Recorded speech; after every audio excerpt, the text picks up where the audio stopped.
Price the Lord, hallelujah. പ്രിയ സഹോദരങ്ങളെ, ഇന്ന് വെള്ളിയാഴ്ച. ഈ ഒരു വെള്ളിയാഴ്ചയിൽ ശക്തമായ നോമ്പ് ഫാസ്റ്റിംഗ് ഒക്കെ എടുത്ത് നമുക്ക് കർത്താവിൻ്റെ കൃപ, ഈശോ എനിക്ക് വേണ്ടി മരിച്ചതിൻ്റെ ഓർമ്മയാണ്. ശക്തമായിട്ട് നമുക്ക് പ്രാർത്ഥിക്കാം. ഹല്ലേലൂയ. ഇന്ന് പറപ്പൂര് ഫൊറോന പള്ളിയിലെ ശുശ്രൂഷയാണ് കേട്ടോ, വണ്ട ശുശ്രൂഷയാണ്. പ്രാർത്ഥനയിൽ പ്രത്യേകമായിട്ട് ഓർക്കുക. ഇന്ന് നമ്മൾ ധ്യാനിക്കുന്നത് ഗലാത്യ 3 അവിടെ വചനം പറയാണ്, ആത്മാവിൽ ആരംഭിച്ചിട്ട് ഇപ്പോൾ ശരീരത്തിൽ അവസാനിപ്പിക്കാൻ മാത്രം ഭോഷന്മാരാണോ നിങ്ങൾ? എന്താണ് സഹോദരങ്ങളെ? ആത്മാവിൽ ആരംഭിച്ചിട്ട് അനേകം ഈശോയുടെ അനുഭവം, കുഞ്ഞു കുഞ്ഞു അനുഭവങ്ങൾ കിട്ടിയ, അല്ലെങ്കിൽ നന്നായിട്ട് തുടങ്ങിയ, ആത്മീയത്തിൽ നന്നായി തുടങ്ങിയ മക്കൾ അനേകർ തകർന്ന് തരിപ്പണായിട്ടുണ്ട്. അതിൽ നന്നായിട്ട് ആരംഭിച്ചു. ഞാനിപ്പോഴും ഓർക്കുന്നുണ്ട്, ഒരു സഹോദരൻ കഴിഞ്ഞ ദിവസം എൻ്റെ അടുത്ത് വരികയായിരുന്നു. എൻ്റെ അച്ഛാ, ഞാൻ ശരിക്കും സോഷ്യൽ മീഡിയയിലൊക്കെ കുറേ ടോക്കുകളും കാര്യങ്ങളൊക്കെ വന്നപ്പോൾ ഞാൻ ഫോൺ മേടിച്ചു വെച്ചാൽ, ഫോൺ മേടിച്ചിട്ട് ഞാൻ നെറ്റ് കണക്ഷൻ എടുത്തിട്ട് ഞാൻ ഡാനിയലച്ചൻ്റെയും അതുപോലെ തന്നെ ബിനോയച്ചൻ്റെയും സജുവച്ചൻ്റെയും ഒക്കെ വീഡിയോ കാണുക എന്നുള്ളതായിരുന്നു പർപ്പസ്. എൻ്റെ അച്ഛ ഒരു 2 ആഴ്ച കഴിഞ്ഞോടുകൂടി അത് മാത്രം കാണുന്നില്ല, ബാക്കിയെല്ലാം ഞാൻ കാണുന്നുണ്ട്. ഇതാണ് സഹോദരങ്ങളെ, ആത്മാവിൽ ആരംഭിച്ചിട്ട് ഇപ്പോൾ ശരീരത്തിൽ അവസാനിപ്പിക്കാൻ മാത്രം ഭോഷന്മാരാണ്. അത് ബന്ധങ്ങളിൽ ആ കാര്യങ്ങൾ വരാം, അത് സമ്പത്തിൽ ഈ ഒരു മേഖല വരാം. എല്ലാം ആരംഭിക്കുന്നത് ആത്മാവിലായിരിക്കും. എന്നാൽ അതിൽ ഒരു സ്ഥായി ഭാവം നമുക്ക് വരുന്നില്ല എങ്കിൽ, പ്രിയ സഹോദരങ്ങളെ, ജാഗ്രത എന്ന് ദൈവത്തിൻ്റെ മാറ്റമില്ലാത്ത വചനം പറയുന്നുണ്ട്. നമുക്ക് വീഴ്ചകൾ ഉണ്ടാകും. നമ്മളൊരു ഉദാഹരണത്തിന് നമുക്ക് നിരന്തരം ബൈബിൾ വചനം വായിക്കാം. ഞാനിപ്പോഴും ഓർക്കുന്നുണ്ട്, 8ാം ക്ലാസ്സിലൊക്കെ പഠിക്കുന്ന സമയത്ത് എനിക്ക് ശക്തമായൊരു പ്രേരണയായിരുന്നു. ആരും നിർബന്ധിക്കുന്ന പോലെയായിരുന്നു വചനം വായിക്കാനായിട്ട്. അങ്ങനെ ആദ്യത്തെ ഒരു 4-5 വർഷക്കാലം ശരിക്കും അത് പോയിട്ടു. അങ്ങനെ ഡെയിലി അപ്പോൾ 10ാം ക്ലാസ് വരെ വീട്ടിൽ തീർച്ചയായും സെമിനാരി പോയി നിർബന്ധമായിട്ടും വായിക്കണം. പക്ഷേ എനിക്കൊരു വായിക്കും. പിന്നെ ഒരു അവസരത്തിൽ എനിക്ക് ഡിഗ്രിയൊക്കെ ഞാൻ പഠിക്കുന്ന സമയത്ത് എനിക്ക് ബൈബിൾ വായിക്കുമ്പോൾ ഒരു അനുഭവം നമുക്ക് കിട്ടുന്നില്ല. ഇതെല്ലാം തുറന്ന് പറയണം കേട്ടോ. അതായത് നമുക്കൊരു അനുഭവം കിട്ടുന്നില്ല. അപ്പോൾ ഞാൻ ആത്മീയപിതാവിനോട് പറഞ്ഞു, പിതാവ്, എനിക്ക് 8ാം ക്ലാസ്സിൽ പഠിക്കുമ്പോൾ ഭയങ്കര ഇൻറ്റൻസ് എക്സ്പീരിയൻസ് ആയിരുന്നു. വായിക്കുമ്പോൾ കരയും, ചിലപ്പോൾ കണ്ണിൽ നിന്ന് വെള്ളം വരും. 10ാം ക്ലാസ്സിൽ അങ്ങനെ തന്നെ.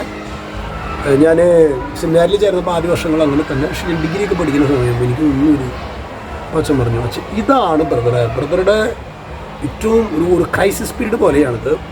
ബ്രദറുടെ ഉള്ളിൽ നമുക്ക് പ്രാർത്ഥിക്കുമ്പോൾ ഒരു അനുഭവം ഇല്ലെങ്കിൽ പോലും പ്രാർത്ഥനയിൽ തുടരുക.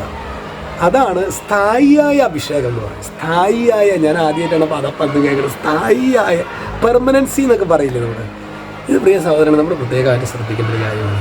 നമ്മളുടെ ഏത് കാര്യത്തിലും നമുക്ക് ഒരു സ്ഥായി ഭാവം വരുന്നതിന് മുൻപ് കുറേ ആടി ഒലച്ചലൊക്കെ ഉണ്ടാകും. നമ്മൾ തന്നെ ഇല്ല, കുർബാനയ്ക്ക് പോകാൻ, എല്ലാ ദിവസവും കുർബാനയ്ക്ക് പോകാൻ തീരുമാനിക്കും, 2 ദിവസം പോകും, പിന്നെ പോവില്ല. അല്ലെങ്കിൽ സ്ഥിരം കുർബാനയ്ക്ക് പോകുന്നവരാണെങ്കിലും കുറേ കൂടി ഏകാഗ്രതയോടെ പ്രാർത്ഥിക്കാമെന്ന് വിചാരിക്കും. 2 ദിവസം പ്രാർത്ഥിക്കും, പിന്നെയൊക്കെ തദൈവ കുർബാനയ്ക്ക് വരുന്നു, ഒരു കുന്തം പോലെ അവിടെ നിൽക്കുന്നു, പോകുന്നു. അല്ലേ? ജപമാലയുടെ പ്രാർത്ഥനയാണെങ്കിലും വചനവായനയാണെങ്കിലും ആത്മീയ കാര്യങ്ങൾ നമ്മൾ തുടങ്ങി കുറച്ച് കഴിഞ്ഞ് കഴിഞ്ഞാൽ നമുക്ക് ആ ഒരു ഉന്മേഷം നമ്മളെ മടുത്തു. അപ്പോൾ കുറേ നാളുകൾ കഴിയുമ്പോൾ ഇതൊന്നും എന്നെ കൊണ്ട് പറ്റുന്ന ഒരു പരിപാടിയല്ല എന്ന് നാം തന്നെ, പിശാച് നമ്മളോട് തന്നെ നമ്മെ ബോധ്യപ്പെടുത്തും.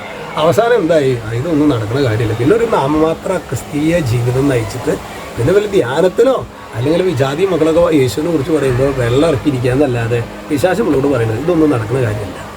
സഹോദരങ്ങളത് ശരിയല്ല. നമ്മുടെ ഏത് ആത്മീയ ശുശ്രൂഷ നമ്മൾ ആരംഭിക്കുന്ന സമയത്ത് ഭയങ്കര ഇതുണ്ടായി. കുറച്ച് കഴിഞ്ഞ് ഒരു തളർച്ച ഉണ്ടാവും. നമ്മൾ തളരരുത്. ഇന്നും നിങ്ങളോട് തുറന്ന് പറയാലോ വെച്ചാൽ, ഇന്നും ചിലപ്പോഴൊക്കെ വചനം വായിക്കും, പ്രവർത്തിക്കുമ്പോൾ ഭയങ്കരമായൊരു ഇൻറ്റൻസ് എക്സ്പീരിയൻസ് ഒന്നും എനിക്കില്ല. പക്ഷേ അത് വായിച്ചുകൊണ്ടേയിരിക്കും, ജപമാല ജപിച്ചുകൊണ്ടേയിരിക്കും, കാനന നമസ്കാരം ചൊല്ലിക്കൊണ്ടേയിരിക്കും, എരിവോടെ ബലിയർപ്പിക്കാൻ എൻ്റെ മാക്സിമം ഞാൻ പരിശ്രമിച്ചുകൊണ്ടേയിരിക്കും. അതാണ് ശരിക്കും നീ വിശ്വസ്തനാണോ എന്ന് കർത്താവ് നോക്കണം അവിടെ. അല്ലാതെ നമുക്കൊരു മൂഡ് തോന്നി അപ്പോൾ പ്രാർത്ഥന, ഒരു മൂഡ് തോന്നി ജപമാല, ഒരു മൂഡ് തോന്നി വചനവായന, എന്നോ അത് ശരിയായ ഒരു ആത്മീയ മനുഷ്യൻ്റെ ലക്ഷണമല്ല. അത് ഒരു എന്ന് പറയില്ലേ, തോന്നിയ പ്രാർത്ഥിക്കും, തോന്നിയ വചനം വായിക്കും, തോന്നിയ ബലിയർപ്പിക്കും. അതൊന്നും ഒരു നിലനിൽപ്പുള്ള ഒരു വ്യക്തിയുടെ ലക്ഷണങ്ങളല്ല സഹോദരങ്ങൾ. നിലനിൽപ്പുള്ള വ്യക്തി എന്ന് പറഞ്ഞു കഴിഞ്ഞാൽ ആ വ്യക്തി ഇങ്ങനെ കുറേ വിഷയങ്ങൾ ഉണ്ടാകും. ഇതിൻ്റെ ഇടയിലും ഈ പ്രാർത്ഥനകളെല്ലാം അദ്ദേഹം നടത്തും. അതുകൊണ്ട് ഇത് വളരെ പ്രധാനപ്പെട്ടതാണ്. ആത്മാവിൽ ആരംഭിച്ചിട്ട് ഒരു അഭിഷേകം, അത് ആരംഭം അഭിഷേകത്തിലായിരിക്കും. എന്നാൽ ശരീരത്തിൽ പിശാച് പല രീതിയിലുള്ള പ്രലോഭനങ്ങൾ നമ്മൾ പുറകോട്ട് വയ്ക്കുന്നത്, നമ്മൾ ബാക്ക് ഓഫ് ചെയ്യരുത്. അങ്ങനെ നമ്മുടെയൊക്കെ ജീവിതത്തിൽ പല രീതിയിലെടുക്കുന്ന ഈ വചനം ധ്യാനിക്കുമ്പോൾ പല മേഖലകൾ നമ്മൾ ബാക്ക് ഓഫ് ചെയ്താൽ പുറകോട്ട് പോയ നിമിഷങ്ങളുണ്ടാകും. ഇന്നേ ദിവസം ഈ വെള്ളിയാഴ്ച ഉച്ചക്കലത്തെ ഭക്ഷണം ഉപേക്ഷിക്കുമ്പോൾ കർത്താവ് ഒരു കുതിക്കാനുള്ളൊരു കൃപ എനിക്ക് തരണമെന്ന് പറഞ്ഞ് പ്രാർത്ഥിക്കാം കേട്ടോ. ഈശോ നമ്മെ എല്ലാവരും അനുഗ്രഹിക്കട്ടെ. യേശു ക്രിസ്തുവിൻ്റെ നാമത്തിൽ ഇപ്പോഴും എന്നേക്കും ആമേൻ.